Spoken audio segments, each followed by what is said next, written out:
They were convinced their tanks were invincible. The Type 95 Hago had proven itself against Chinese forces, against Soviet armor at Gol, and in the sweeping victories across Malaya and the Philippines. Japanese tank crews believed their light tanks represented the pinnacle of armored warfare design, perfectly suited for the jungles and islands of the Pacific. They had crushed every enemy they encountered. They were wrong. The story of how they discovered this begins not with defeat, but with a confidence born from years of success. The Hago was no accident of design. It was the product of careful military planning that began in 1933 when the Japanese Imperial Army recognized a critical gap in its armored forces. The Type 89 medium tank, Japan's workhorse, could only manage 15 miles per hour, adequate for supporting infantry but utterly inadequate for the mechanized warfare the Army envisioned. Japanese military planners wanted a tank that could keep up with motorized infantry, navigate the terrain of Manchuria and China, and be produced in quantities their industrial base could sustain. The Army Technical Bureau issued specifications in July 1933. The new tank would weigh approximately 7 tons, mount a 37mm gun, achieve speeds of 40 kilometers per hour, and have armor sufficient to resist rifle and machine gun fire. Mitsubishi Heavy Industries received the contract. By June 1934, Mitsubishi had completed the first prototype. It was fast, reaching 45 kilometers per hour, maneuverable and mechanically reliable, using a Mitsubishi 6-cylinder air-cooled diesel engine that produced 120 horsepower. The diesel engine was a particular point of pride, making the tank less vulnerable to fires than gasoline-powered vehicles, and using fuel more readily available in Japan's empire. In 1935, the Type 95 Hago was officially adopted. The designation came from the Japanese imperial calendar, marking the 2595th year since the legendary founding of Japan. The Hago was a small tank, just 14 feet 4 inches long and weighing 7.4 tons. A man of average height could look over the turret. The armor was thin by any standard, 12 millimeters at its thickest points. Japanese designers had calculated this was sufficient to stop rifle and machine gun bullets, designing for the enemies they expected to fight, Chinese forces with limited anti-tank capability. Inside, the tank was incredibly cramped. The crew consisted of 3 men: a driver, a hull machine gunner, and the commander, who occupied the turret alone. This commander had perhaps the most difficult and overloaded job in the Imperial Japanese Army. He had to command the tank, directing the driver and communicating with other tanks, usually via hand signals as only one tank in 4 had a radio. He had to identify targets through a crude periscope. He had to operate the main 37mm gun, physically rotating the entire turret with a hand crank. He had to aim that gun, then reach down, grab a shell, load it into the breech, close it, and fire. After firing, he had to reload, all while standing on the hull floor without a proper seat or turret basket, being jostled by the tank's notoriously rough ride. As if that weren't enough, he was also responsible for operating a second machine gun mounted in the rear of the turret. American tankers, who later examined captured Hagos, marveled that anyone could function effectively under such a frantic and physically demanding workload. But in its intended role against the opponents it was designed to fight, the Hago performed well, very well indeed. The tank first saw significant action in China starting in 1937, where its mobility and firepower were devastating against Chinese forces with virtually no armor. This success bred a dangerous assumption that the Hago was a genuinely capable tank, rather than a vehicle optimized for a specific limited scenario. This assumption was tested at Gol in 1939, where Japanese forces clashed with the Soviet Union. Here, the Hago faced real opposition. Soviet BT-5 and BT-7 tanks mounted 45mm guns with better armor penetration and had thicker armor. The battles were brutal. Soviet guns could penetrate the Hago's armor at ranges where the Japanese guns struggled to damage them. The lessons were clear to anyone paying close attention. The Hago was outmatched by modern Soviet armor. However, these lessons were not fully absorbed by the Japanese military leadership. Instead of seeing a fundamental design flaw requiring a new generation of tanks, they attributed the losses to poor tactics and the overwhelming numerical superiority of the Soviets. The institutional belief in spirit over steel, the conviction that Japanese fighting spirit could overcome material disadvantages, led them to focus on improving crew training rather than fundamentally redesigning their armored forces. The war in China continued, and there the Hago remained effective, reinforcing the flawed perception of its capabilities. When war broke out across the Pacific in December 1941, Japanese tank units achieved remarkable successes in Malaya, navigating terrain British commanders thought impossible for armor. In the Philippines, Hagos engaged American M3 Stuart light tanks in the First Tank versus Tank Battle for U.S. forces in the Pacific. While the M3 had better armor, the close-range jungle fighting allowed the experienced Japanese crews to achieve some success. These early victories solidified Japanese confidence. The Hago was performing exactly as designed.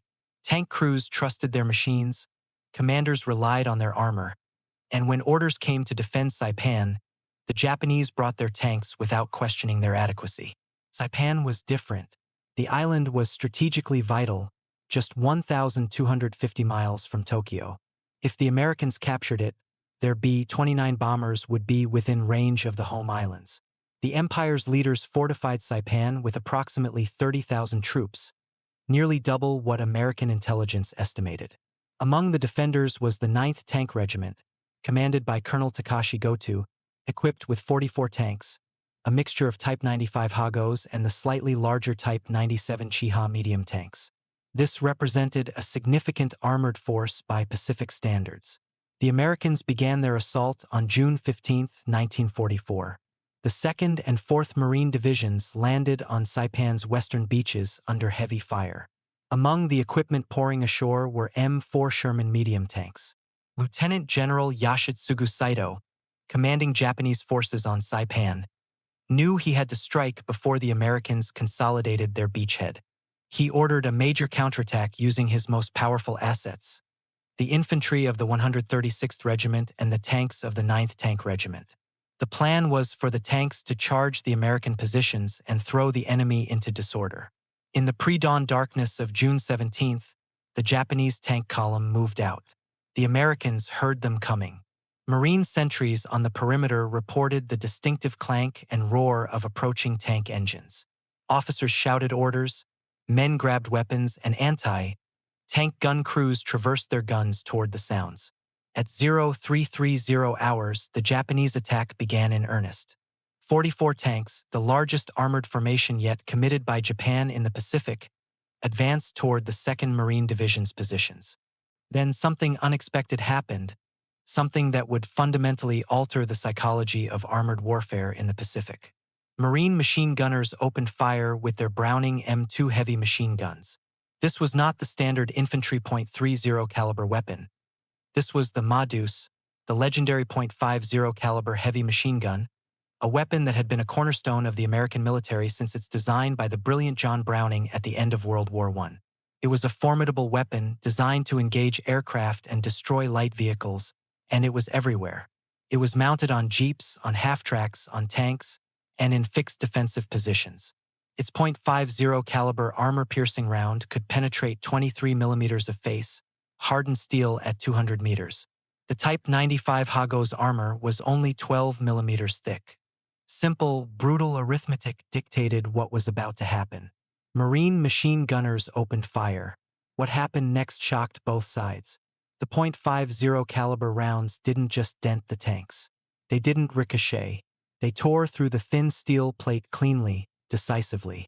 At close range, some rounds went completely through the hull, entering one side and exiting the other, leaving horrifying holes the size of a man's fist. Inside the Japanese tanks, crews experienced a terrifying revelation. The machine gun fire wasn't just loud impacts on the outside. It was penetration. White, hot shards of steel, called spall, flew through the interior as the rounds punched through. In the cramped compartment, there was nowhere to hide. A round that penetrated the hull could strike the engine, ignite ammunition, or tear through a crew member. The armor, the very thing that was supposed to keep them safe, offered no meaningful protection. One Marine gunner watched his tracer rounds strike a Hago, seeing sparks inside the tank through its vision ports. The tank slowed and stopped, smoke pouring from its engine deck. Another gunner fired a sustained burst into a tank's side, watching the commander in the turret slump forward and fall. The bullet had gone through the thin turret armor, through the man, and out the other side. Japanese tank crews who survived the initial onslaught couldn't process what was happening. Their tanks were supposed to protect them. That was the fundamental premise of armored warfare. But American machine guns were defeating their armor. Not specialized anti-tank guns, but standard infantry support weapons. The realization was devastating. If a machine gun could penetrate their tanks, what chance did they have? As the Japanese attack faltered under this unexpected fire, the M4 Sherman tanks moved forward to engage. The contrast was a brutal lesson in industrial might. Where the Hago weighed 7.4 tons, the Sherman weighed over 30 tons. Where the Hago had 12 millimeters of armor, the Sherman had 51 millimeters of sloped frontal armor, providing protection equivalent to 75 millimeters. When the Shermans opened fire with their 75 millimeters main guns, the outcome was predetermined. The high-velocity rounds struck the Japanese tanks with devastating effect. Tanks were blown apart, turrets were ripped from their hulls, and internal ammunition detonated in catastrophic explosions. Japanese tanks that returned fire found their 37 millimeters and 57 millimeters rounds completely ineffective against the Sherman's frontal armor. The shells bounced off harmlessly or created small dents without penetrating. The battle devolved into what one Marine officer described as a madhouse of noise, tracers, and flashing lights. Some Marines, finding tanks passing directly over their foxholes, used grenades and even logs jammed into the tracks to disable the vehicles. By mid-morning, the counterattack was over. 31 destroyed Japanese tanks littered the battlefield. The victory was significant, but for the Marines walking among the wreckage, examining the vehicles up close, a different truth emerged. They pointed to the clean, round holes where .50 caliber bullets had punched through. The Japanese tanks were not the formidable war machines they had expected. They were obsolete. The psychological impact on surviving Japanese tank crews was profound. Their tanks were not just outmatched. The equipment they had trusted with their lives offered no protection against weapons the Americans used as standard infantry support. One veteran tank commander, who had fought since 1937, told interrogators he had believed Japan would win through superior fighting spirit. After Saipan, after seeing his tank penetrated by machine gun fire and watching Sherman shrug off his own rounds, he knew that spirit could not overcome such a massive material disadvantage. Word of this spread through the Marine ranks just as quickly. You didn't need specialized anti-tank weapons to kill a Japanese tank. Your .50 caliber machine gun would do the job. This knowledge changed the entire psychology of facing Japanese armor. The fear evaporated. Japanese tanks became just another target, and not a particularly dangerous one. For Japanese tank crews across the Pacific, Saipan was a brutal turning point. Word of the battle spread. They knew their equipment was inadequate, but there was nothing they could do. Japan's industrial capacity simply could not produce modern tanks in meaningful numbers. The nation's factories were strained, resources were limited by the American submarine blockade, and strategic priority was given to aircraft for kamikaze attacks. Japanese engineers had designed better tanks like the Type 3 Chinook with a 75 mm gun, but these existed primarily as prototypes. Only 166 Chinooks were built during the entire war. None saw combat on the islands. They were held back for the final defense of Japan itself. Meanwhile, American production capacity was almost incomprehensible. By the time production ended in June 1945, 10 major American manufacturers had built 49,234 Sherman tanks. Japan produced approximately 2,300 Hagos over the entire course of the war. The ratio was more than 20-1. The industrial system behind the Sherman was a marvel. The Detroit Tank Arsenal, built and operated by Chrysler, was a purpose-built facility covering 1.5 million square feet. In December 1942 alone, its 5,000 workers produced 907 Sherman tanks, more tanks in a single month than Japan produced in an entire year. The factory operated 24/7, with assembly lines snaking for miles. Its workforce included thousands of women, the Rosie the Riveters, who welded armor plate, assembled turrets, and performed nearly every job in the plant, proving that the nation's industrial capacity could be multiplied by tapping into a previously excluded workforce. This industrial might was combined with superior design. The Sherman was far more capable than the Hago in every respect. It had a 5-man crew, allowing for a dedicated commander, gunner, and loader in the turret. It had a gyrostabilized gun for firing on the move. It had a radio in every single tank, enabling coordinated operations. For Japanese tank crews on subsequent islands, the pattern established at Saipan repeated with grim predictability. On Tinian, Peleliu, and Iwo Jima, Japanese tanks were dug in and used as stationary pillboxes, recognizing they had no chance in mobile warfare. Even then, they were vulnerable to .50 caliber fire, flamethrowers, and bazookas. The Hago, once a symbol of Japanese armored might, had become a death trap. On Okinawa, the last major battle, the Japanese committed 27 tanks. The Americans landed with over 800. The numerical disparity was 30-1. The Japanese counteroffensive failed catastrophically. After the war, American engineers at Aberdeen Proving Ground studied captured Hagos. They measured the 12mm armor, analyzed the quality of the steel, and documented the internal layout. The fighting compartment provided barely 50 cubic feet of space for the commander. He had to stand constantly with no seat. The crew positions were so cramped they were actively dangerous even without enemy fire. Their reports confirmed what had been learned in combat and what mathematics had predicted. The Hago was a light tank suitable for colonial warfare, not for modern industrial warfare against a peer adversary. The comparison with the Sherman was a study in contrasts. Where the Hago was cramped, the Sherman was relatively spacious. Where the Hago's commander was impossibly overloaded, the Sherman's 3-man turret crew divided tasks efficiently. The commander commanded, the gunner aimed with a telescopic sight and power traverse, and the loader maintained a high rate of fire. Every aspect of design, from ammunition storage to crew comfort to fire control to communication systems, was better on the American tank. But the most telling difference was in the industrial systems that produced them. The United States had built an economy that could wage industrial warfare on a global scale. Japan had not. For the Japanese tank crews on Saipan that morning in June 1944, and for every Japanese tanker who fought in the Pacific afterward, the lesson was brutal and clear. They were obsolete. Their equipment was obsolete.